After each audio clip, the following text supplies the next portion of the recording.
Well, people, here we are.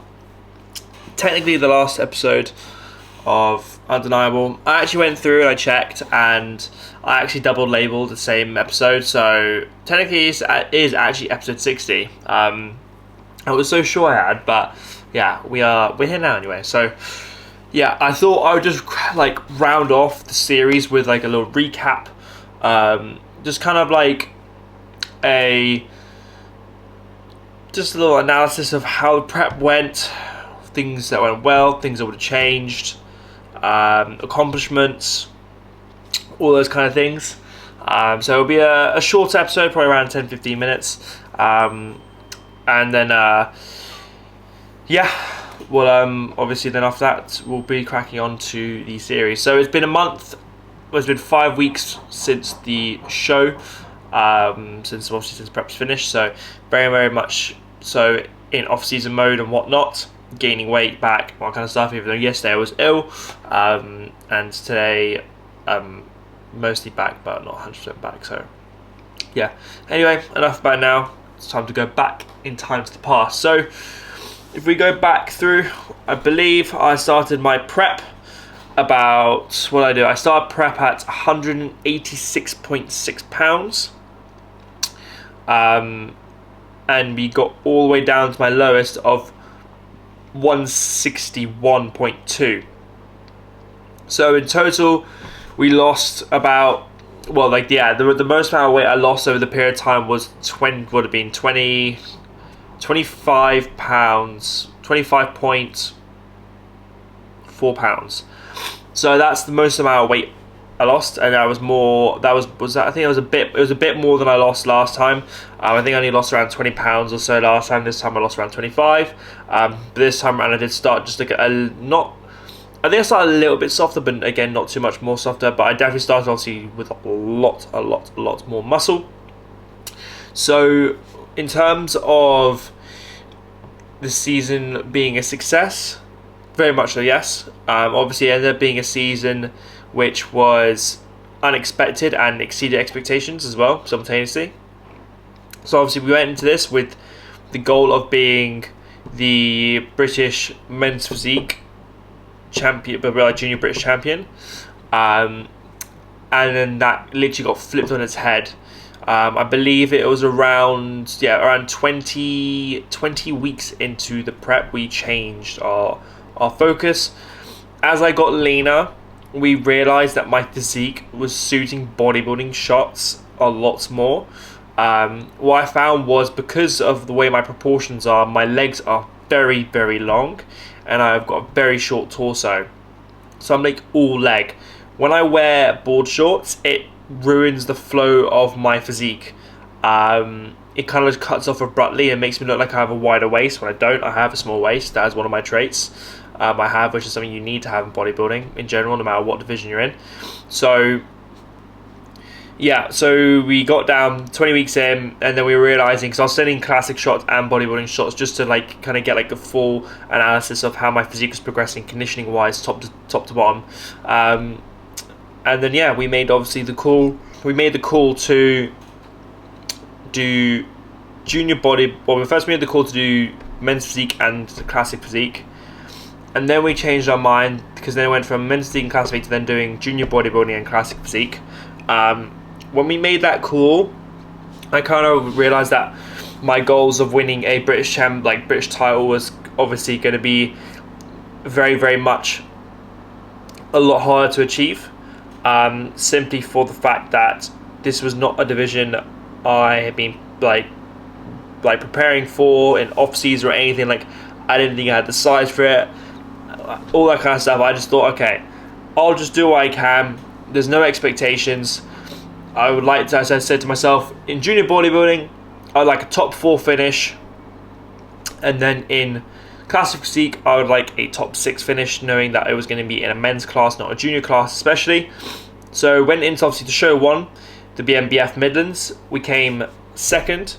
Again, I can go on and on about this, but still exceeded expectations, because I said I wanted to finish top 4 and ended up finishing top 2. Then we went into the UKFB Heart of England, where we came Second in junior bodybuilding, again exceeding the top 4, obviously expectation, and then winning the tall classic physique class. Second place and runner-up in the men's classic physique. Second place goes to number 84, Quixia Kiki.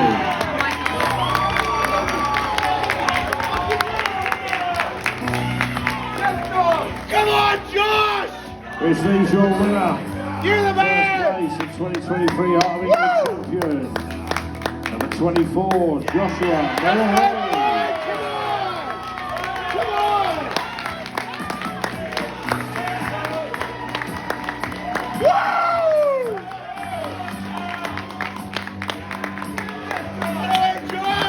And of course, ladies and gentlemen, let's give it up for Ronnie Campbell, for Ashley Platt-Hughes and for Neil Grayson, who didn't quite crack the top 3 on this occasion. Which obviously blows the water out of top 6, but obviously finishing first. Which obviously then the whole thing for me was then solidified that this is what I'm supposed to do. This is the category where I belong. This is it. Yeah, from there it was obviously winning that, and obviously the emotion of winning and like everything. I was like, holy shit, this is what I'm supposed to do. This is what I am going to be doing. This is what I'm made for. And then after that, we went straight into another peak week and did the BMBF finals, which was a show I was unsure of doing, simply because of the fact that I'm pretty sure I've already said, but after I saw how the BMBF Midlands was judged, and not just my class but other people's classes, I was very skeptical with how good the judging was. I thought, okay, they're almost completely disregarding conditioning. They seem to just want size. So I thought, okay, well, that puts me at disadvantage because I'm a shape and more of a shape and conditioning guy. Obviously, I do carry some size. I'm not small. Like I do hold my own, especially as a tall guy. But I was like, they might shoot me in the foot for that. But against all judgment, I was like, you know what? It's another opportunity to step on stage. It's more time doing what I love doing, which is bodybuilding. It's another peak week to learn from. It's just an opportunity to do something. So yeah, after like talking to everyone, coach, dad, friends, family, all that kind of stuff, it was all the case of like, let's just do it. So we did it and came third. Again, not the result that, in my opinion, should have gone down, but it's a result that's been handed out, and can't change that. But again, top 3 in Britain in a obviously in that federation, still exceeded just really getting a top 4 at a qualifier. And then obviously we then moved on to British finals, where obviously I knew that one was going to be the hardest one of them all, and it was. So don't know the exact placing, but from what AJ said, he thinks I finished around 6th. So I was on the cusp of like really getting that properly in that first call out. But I was the youngest on stage by at least 2 years. I was definitely I fell into a weird situation where like it was just a group of elite athletes, and it was the most competitive natural classic physique lineup I think I've ever seen, and from what people have said, it's the most, they agree as well. So obviously to like be, in the middle of the pack is still very, very, very good. It said despite the whole thing of age, not been like, I haven't been bodybuilding properly, like I haven't been like nailing everything for anywhere as long as some of the people have been on stage. Like I started properly bodybuilding, I'd say when I turned what would it have been? When I turned 20. So I've only been doing it properly for about 3 years. Obviously I've been training and like doing all kinds of age, but like I've been a bodybuilder and had sights on stage since I was 20.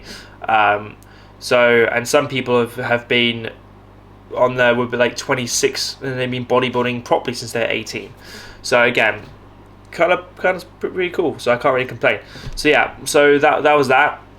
Obviously it's one of those things where, as I kind of probably touched upon, it's one of those things where I wasn't disappointed and I wasn't angry with where I placed. because I place where I deserve to place. But obviously, if I was happy with a 6th place finish, what kind of a fucking competitor am I? What kind of an athlete am I? Like, that makes no sense to me. Like, in the end of the day, I go into every show with the intention of winning, whether that's a realistic expectation or an unrealistic expectation. You have to go in with that like drive. Otherwise, you're gonna probably sell yourself short, and you probably won't even place higher than all place we're supposed to. So yeah, always go into any kind of sport with the intention of winning, not the expectation of winning, but the intention of winning.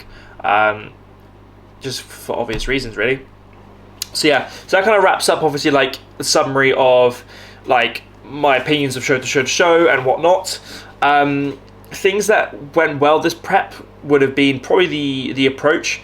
The whole thing of doing 6 weeks of dieting, 1 week off, 6 weeks of dieting, 1 week off was obviously very good. It kept my body very fresh. It definitely made the prep a lot easier, despite it being 31 fucking weeks of torture. So that was definitely like a very, very good call on AJ's part, and that's also down to obviously where I started my prep. If you start lean, it gives you just a much better runway, and it will make your life a lot easier. In my opinion, you should never start prep than like 35 pounds, 40 pounds max should be how far you're off when you start prep. As soon as you go past that, if you do it in too short period of time, you're going to 100% lose muscle. And if you do it over a longer period of time, that's more time you've just spent in a deficit, fatiguing your body, and ultimately in an unhealthy state. So yeah, never start more than 35, max 40 pounds above stage weight. In this case, I start 25, and it makes your life a lot easier. So yeah, what other things went well? I'm trying to think. Like, obviously a lot of things went well, but I'm trying to really, really nitpick and think of things that like sit outside the box. What other things went well? I think I just managed the prep in general with relationships is also pretty well. Obviously, started dating my girlfriend, obviously Ella, at the start of prep, like literally like we started dating in like April, May. Obviously I started prep in March. So the fact that our relationship survived that was obviously, and it didn't just survive, we got through it very, very well. Obviously, yes, it got tough on her at some points, but I think the fact we did that was managed very, very well. I was still good at socializing with people. I don't really do anything outside, obviously, my routine. But like when it came down to like talking to people and whatnot, I was still very good at that. I didn't like shut down and just go completely like don't talk to me mode, which I did start to find towards the end of my first prep was definitely very apparent. I'm trying to think of anything else that really particularly went well. Obviously, we managed to do it with obviously not too much expenditure at all. Cardio was kept rather low. I think I did sub 20 cardio sessions in total this prep, which definitely obviously is rather crazy considering obviously I know some people at some point are doing like an hour a day. So yeah, obviously quite grateful that obviously I was in a position where I didn't have to do that. Again, down to starting point. Fatigue was managed well.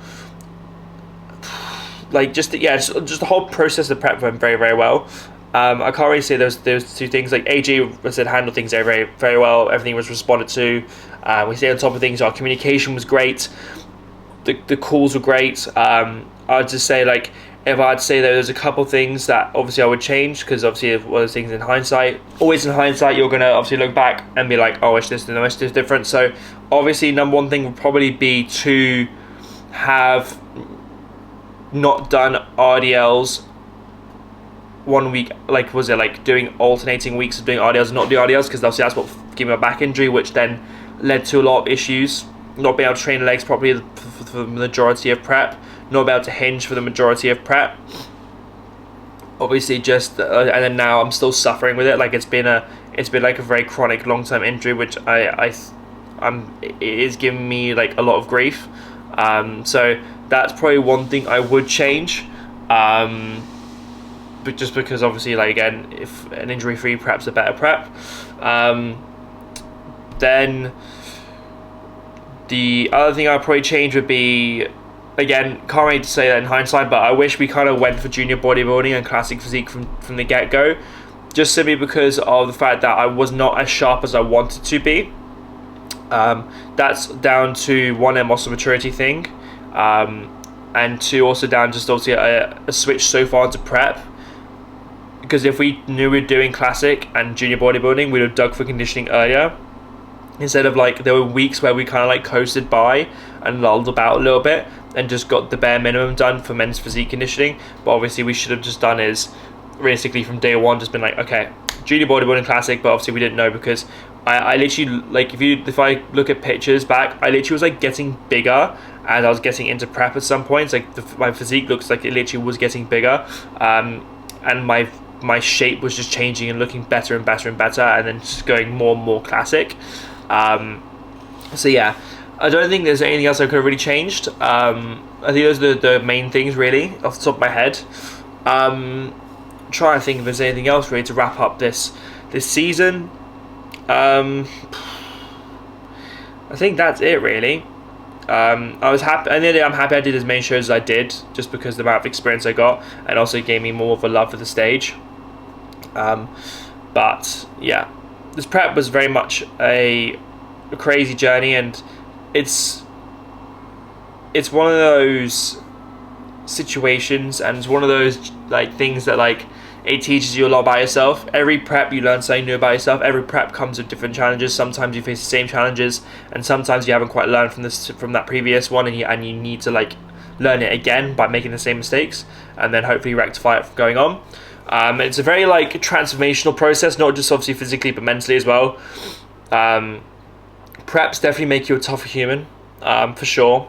And you can say what you want about that, being like, oh, it's just bodybuilding, it's just that. But like honestly, until you've been there, you've been in the trenches, you've literally been like dying. Like that day, I done like 30 minutes of cardio. I did like 12.5 or 14,000 steps, and I ate like 75 grams of carb. Like those days are fucked, and they do like build toughness and mental resilience, and those things do carry on to other areas of your life. And it's one of those things that if you're interested in doing a prep, I would highly recommend doing it, not just for obviously the results, but just for the journey. I think a lot of people learn a lot of things about themselves, but I always say prep makes or breaks you. And if your first prep you make it and you go, fuck, this is what I want to do, then it's like great. And then if it breaks you, it might help you realize earlier on that maybe bodybuilding isn't for you. Because I see these people, and don't get me wrong, I think it's a good thing, but I think there is something to be said about it. Like they'll commit themselves to these like 3, 4, 5 year off seasons where they're like grind out like my friend Charlie Everett. So he's been like he's not been like obviously in off season, but he's literally been like in a gaining phase off season with mini cuts along the way for the last, I think he said like 3 or 4 years. And it's one of those things where like a lot of people like the off season is the easiest part of the bodybuilding process. The prep is definitely the hardest part. That's the reason why it's called prep. And yeah, and that's where a lot of people will lose it. And so if you've invested all this time and this money and whatnot into it, and then you prep and you go, fuck, 1, I can't do this, 2, I don't enjoy it, 3, this isn't what I thought it was going to be, then it's like, well, then you've wasted a lot of time. So I think for the sake of a first prep, your first prep should never be about, I want to go in and I want to win everything. Obviously, again, what I've said earlier, go in with the intention of winning, but never have the expectation to. So your first prep is about 1, seeing if you can do it, 2, see if you like doing it, and 3, just confirming that this is what you want to do. Mostly, just more than anything.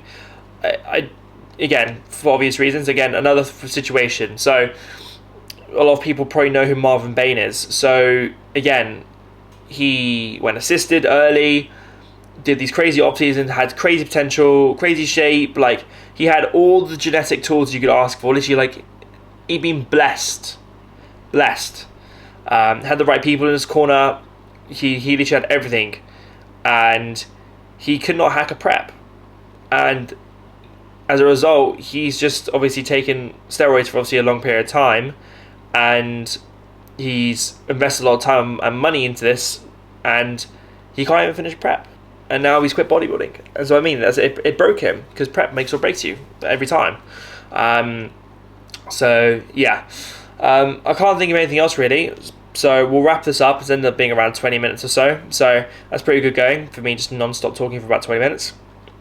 So going forward, plan of action obviously is I'm 5 weeks into this off season. I am 3 weeks into I'm 3 weeks, almost 3.5 weeks into my first cycle. Obviously from now on, obviously we'll be going to the off season series. So I would like to present to you the off season series. Grow to Pro. Everyone does this fucking Road to Pro shit and Natural to Enhance, but no, it is Grow to Pro because I'm going to be growing into professional status.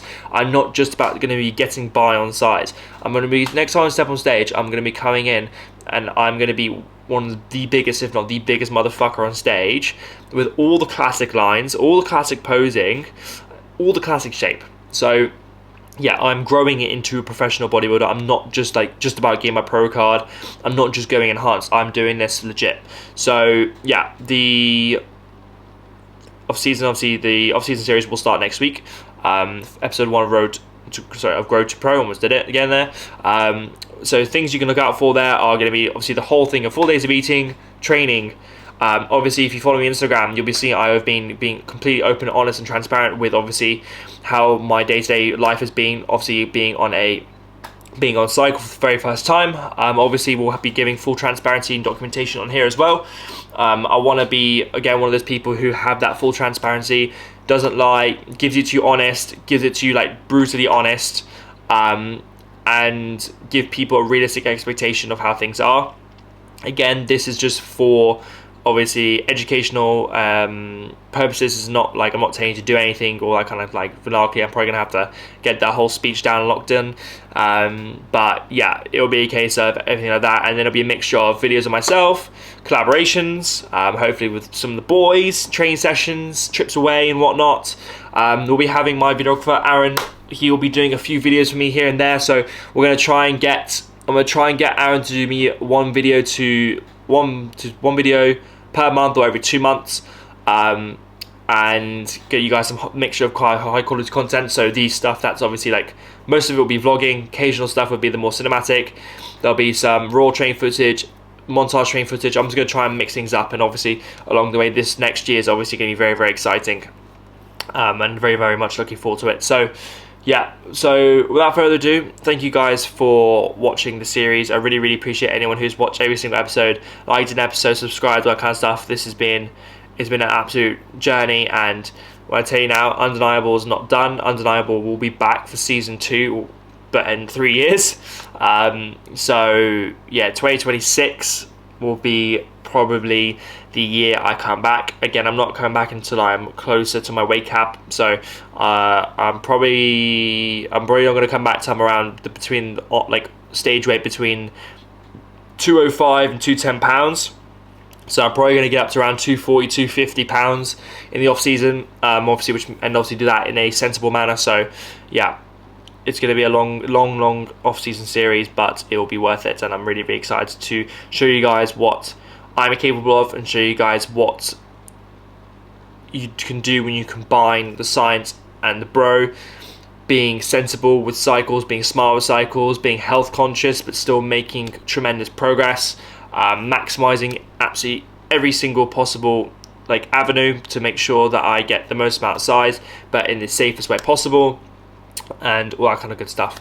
So yeah, thank you guys once again. Like, share, comment, subscribe, and all that kind of good stuff. Turn on post notifications, share with a fellow cunt, and yeah, we'll catch you guys for episode 1 of Grow to Pro. Cheers.